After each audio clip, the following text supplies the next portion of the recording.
नमस्कार साथियों, आप सभी का स्वागत है आपके अपने YouTube channel daily GK master पर। साथियों, आज है 30 जनवरी और 30 जनवरी से आपके लिए टॉप 15 क्वेश्चन लेकर के आए हैं जो आपके सभी आने वाले कंपटीशन एग्जामों के लिए काफ़ी ज़्यादा महत्वपूर्ण साबित होने वाली है। तो साथियों, सबसे पहले आप लोग चैनल को सब्सक्राइबर कीजिए और बेल आइकन को ऑन कर लीजिएगा और वीडियो को लाइक शेयर कर लेना। टेलीग्राम का लिंक आपको डिस्क्रिप्शन में मिल जाएगा और वहाँ पे आपको PDF फाइल मिल जाएगी, व्हाट्सअप लिंक भी मिल जाएगा और फेसबुक पेज भी आपको वहाँ पर मिल जाएगा। साथियों, चाहे SSC एग्ज़ाम हो, रेलवे हो, NTPC हो, ALP हो, NDA हो, दिल्ली पुलिस हो, कोई सी भी एग्ज़ाम हो, सभी में करंट अफेयर्स के क्वेश्चन पूछे जाते हैं। अगर आपको मेरी थोड़ी सी भी मेहनत पसंद आती है ना, तो सपोर्ट कीजिए, जल्दी से जल्दी अपने चैनल के 5 के सब्सक्राइबर करवा दीजिए। तो दोस्तों, शुरू करते हैं बिना किसी देरी से पहले क्वेश्चन से। पहला क्वेश्चन है, लुकाशेंको ने कितनी बार बेलारूस का चुनाव जीता है?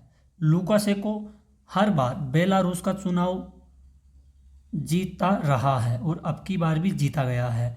How many times has Lukashenko won the Belarus election?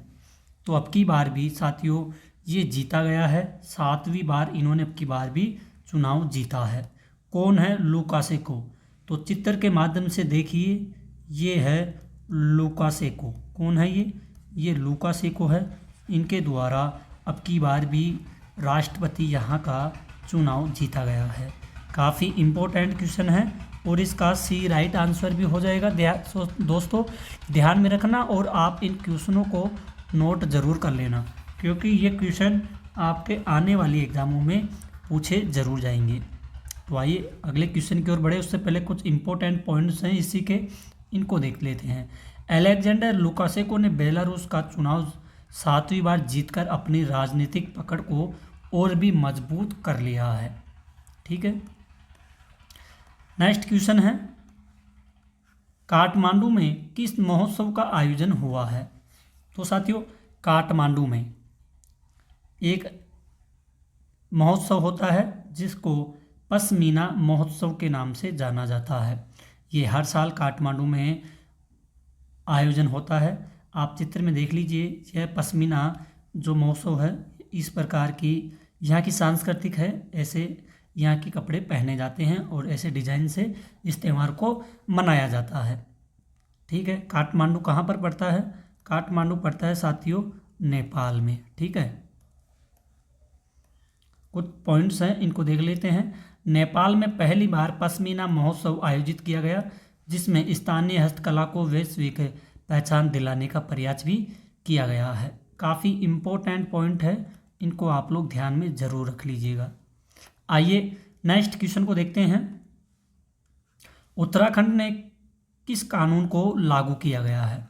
तो उत्तराखंड के द्वारा साथियों कानून लागू किया गया है समान नागरिक संहिता, यूनिफॉर्म सिविल कोड। ये उत्तराखंड के द्वारा लागू किया गया है। पॉइंट्स हैं इसके, उत्तराखंड ने समान नागरिक संहिता, जिसको UCC के नाम से बोला जाता है, इसको लागू किया, जिससे विवाह पंजीकरण अनिवार्य हुआ है। नेक्स्ट क्वेश्चन की ओर बढ़ते हैं। भारत किस यूरोपीय कार्यक्रम का पर्यवेक्षक बना है? India has become an observer of which European program? तो यूरोपीय कार्यक्रम का पर्यवेक्षक बना है, कौन सा बना है? ये बना है यूरोड्रोन बना है। ठीक है, यूरोड्रोन बना है। इसका ध्यान में रखना, इसका ए राइट आंसर हो जाएगा। तो आप लोग चित्र के माध्यम से देखिए, काफ़ी इम्पोर्टेंट क्वेश्चन है। ठीक है। भारत ने यूरोड्रोन कार्यक्रम में पर्यवेक्षक के रूप में भागीदारी दर्ज की, जिससे रक्षा साझेदारी को मजबूती होगी। नेक्स्ट क्वेश्चन है, LPSC के निदेशक के रूप में हाल ही में किसे नियुक्त किया गया है? तो who has been appointment has the director of LPSC? तो LPSC का अध्यक्ष साथियों हाल ही में नियुक्त किया गया है। किसे नियुक्त किया गया है? इनका नाम है एम मोहन। एम मोहन को नियुक्त किया गया है। आप लोग चित्र के माध्यम से देखिए, ये है एम मोहन जी, ठीक है। इनको हाल ही में नियुक्त किया गया है। काफ़ी इम्पोर्टेंट क्वेश्चन है, इसका बी राइट आंसर हो जाएगा। नेक्स्ट क्वेश्चन है, सॉरी इम्पोर्टेंट पॉइंट्स हैं। एम मोहन को इसरो द्वारा एलपीएससी का निदेशक नियुक्त किया गया है। जो इसरो का एक एलपीएससी है, इसका निदेशक नियुक्त किया गया है। इम्पोर्टेंट है, नोट जरूर कर लीजिएगा। क्वेश्चन है, स्मृति मंदाना ने कौन सा पुरस्कार दूसरी बार जीता है? तो स्मृति मंदाना के द्वारा यह पुरस्कार जीता गया है। आईसीसी महिला ODI cricketer of the year award जीता गया है, ठीक है। इसका बी राइट आंसर हो जाएगा। आप लोग इसको चित्र के माध्यम से भी देख सकते हैं और समझ सकते हैं। स्मृति मंदाना ने यह पुरस्कार दूसरी बार जीता है, जो उनके उत्कृष्ट प्रदर्शन को दर्शाता है। यह है स्मृति मंदाना जी। नेक्स्ट क्वेश्चन है, क्रेडिट कार्ड्स की संख्या पिछले 5 वर्षों में कितनी बढ़ी है? तो साथियों, क्रेडिट कार्ड्स की संख्या 5 वर्षों में यह संख्या बढ़ी है, और ये संख्या है, ये साथियों कम से कम दोगुनी बढ़ी हुई है। कितनी? दोगुनी बढ़ी हुई है। ध्यान में रखना साथियों, इसका सी राइट आंसर हो जाएगा। और चित्र के माध्यम से देखिए, क्रेडिट कार्ड की संख्या की बात हो रही है, ठीक है। सी राइट आंसर इसका हो जाएगा, ध्यान में रखना। आइए, भारतीय रिजर्व बैंक के अनुसार पिछले 5 वर्षों में क्रेडिट कार्ड की संख्या दोगुनी हो गई है। नेक्स्ट क्वेश्चन है, लोकसभा चुनाव 2024 की सीरीज चुनाव का पर्व देश का गर्व के लिए किसे सम्मानित किया गया है? तो साथियों, ये सीरीज है 2024 की लोकसभा चुनाव की, चुनाव का पर्व और देश का गर्व। ये साथियों सम्मानित किया गया है दूरदर्शन, जो अपना दूरदर्शन न्यूज़ चैनल है, डीडी न्यूज़ चैनल, इसको सम्मानित किया गया है। आप लोग चित्र में देख लीजिए, ये सम्मानित इनको किया जा रहा है, ठीक है। इसका बी राइट आंसर हो जाएगा। दूरदर्शन को चुनाव 2024 की सीरीज के लिए सम्मानित किया गया है, ठीक है। ये अपन बता चुके हैं आपको। अगला क्वेश्चन है, आरबीआई बैंकों को कितनी धनराशि प्रदान करेगा? तो आरबीआई ने बैंकों को धनराशि प्रदान करेगा, और साथियों ये जो धनराशि है ये होगी 1.1 लाख करोड़ की धनराशि होगी, जो बैंकों को प्रदान की जाएगी। किनको की जाएगी? ये बैंकों को प्रदान की जाएगी साथियों। इसका सी राइट आंसर हो जाएगा, ठीक है। अगले क्वेश्चन की ओर बढ़ते हैं। हरिवंश शर्मा को किस कारण से पद्म श्री सम्मान से सम्मानित किया गया है? हरिवंश शर्मा कौन है? आप चित्र में देख लीजिए, ये है हरिवंश शर्मा। इनको पद्म श्री से सम्मानित किया गया है, और ये थे कृषि से थे, एग्रीकल्चर में इन्होंने अपना बहुत सारा योगदान दिया। इन्हीं की वजह से पद्म श्री सम्मान इनको दिया गया है। चित्र में आप लोग देख लीजिए, ये है हरिवंश शर्मा जी, ठीक है। इसका सी राइट आंसर हो जाएगा। हरिवंश शर्मा को भारतीय कृषि के क्षेत्र में उनके अद्वितीय योगदान के लिए पद्म श्री सम्मान से सम्मानित किया गया। एप्पल मैन ऑफ इंडिया के रूप में उनका योगदान भारतीय कृषि को वैश्विक स्तर पर पहचान दिलाने के लिए महत्वपूर्ण है। तो दोस्तों, आज के आपके लिए टॉप 10 क्वेश्चन थे। 10 क्वेश्चन को अपन ने डिस्कस किए हैं। आई होप अगर आप भी वीडियो के लास्ट तक बने रहे होंगे ना, तो 10 क्वेश्चन को आप लोगों भी डिस्कस किए होंगे। आइए, कुछ इंपॉर्टेंट पॉइंट है, इनको शुरू कर रहे हैं अपन, ठीक है। बने रहना, डटे रहना।